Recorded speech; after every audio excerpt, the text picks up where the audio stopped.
আরে তুমি কি অফিসে যাবে না নাকি? বিয়ের 1 সপ্তাহ হয়ে গেছে, তুমি এখনো অবধি শুয়ে আছো। যদি এভাবেই শুয়ে থাকো তাহলে তোমার বন্ধুরা বলবে যে এখন থেকে এই বউয়ের গোলাম হয়ে গেছে।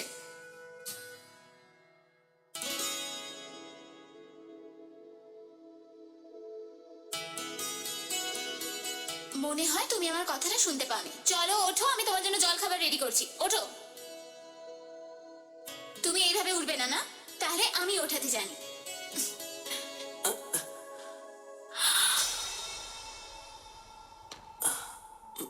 তুমি! মা! বিপুল! আমি কি সুন্দর ঘুমোচ্ছিলাম। মা! আবার কি হলো? মা! দুর্গেশ, জামা পরার সময় তুই রুমের দরজা বন্ধ করতে পারিসনি?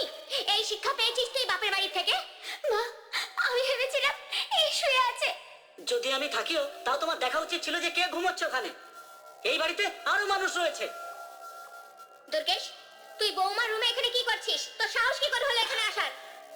আমার ঘরের এসিটা খারাপ হয়ে গেছে, তাই ভাবলাম এখানে এসে একটু ঘুমিয়ে নি। দুর্গেশ, তোর বৌমার রুমে আসা উচিত হয়নি। চল, আমি তোর এসি ঠিক করে দিচ্ছি। চল চল না। সরি বৌদি। বিপুল, প্লিজ, তুমি আমার বিশ্বাস করো। এই ন্যাকা কান্না তুমি সারা জীবনের মতো বন্ধ করো।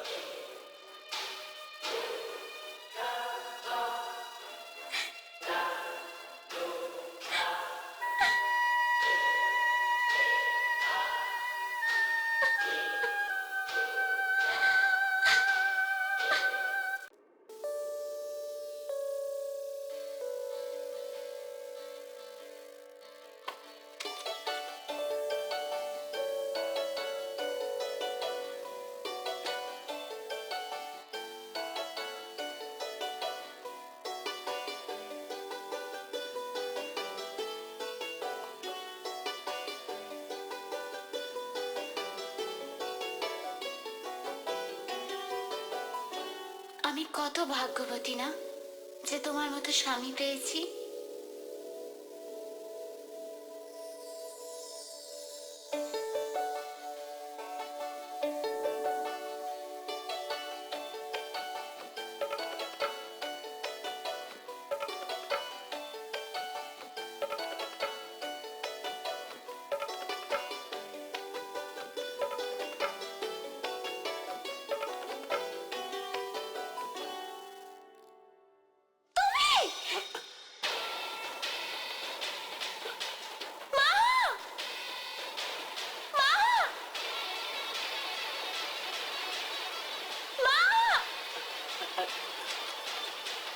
কি হয়েছে বৌমা? মা, এই ভাসুর মশাই আমার ঘরে। দুর্গেশ, তুই এখানে কি করছিস?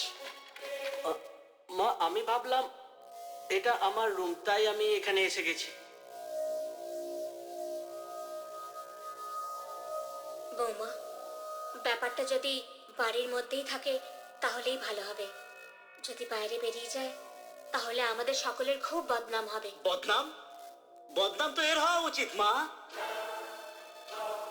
কারণ এ তো এটা জানেই না যে ফুলশয্যার রাতে এর ঘরে কে এসে রয়েছে। এ আমাদের সামনে নাটক করছে মা। বিপুল, আমি নাটক করছি?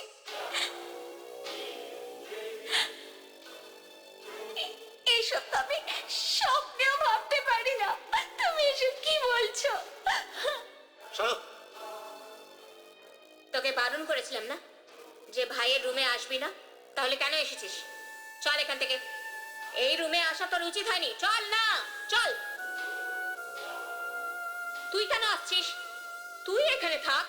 মা, এই মিথ্যেবাদীটার সাথে কে থাকবে? পুরো মেজাজটাই খারাপ করে দিয়েছে।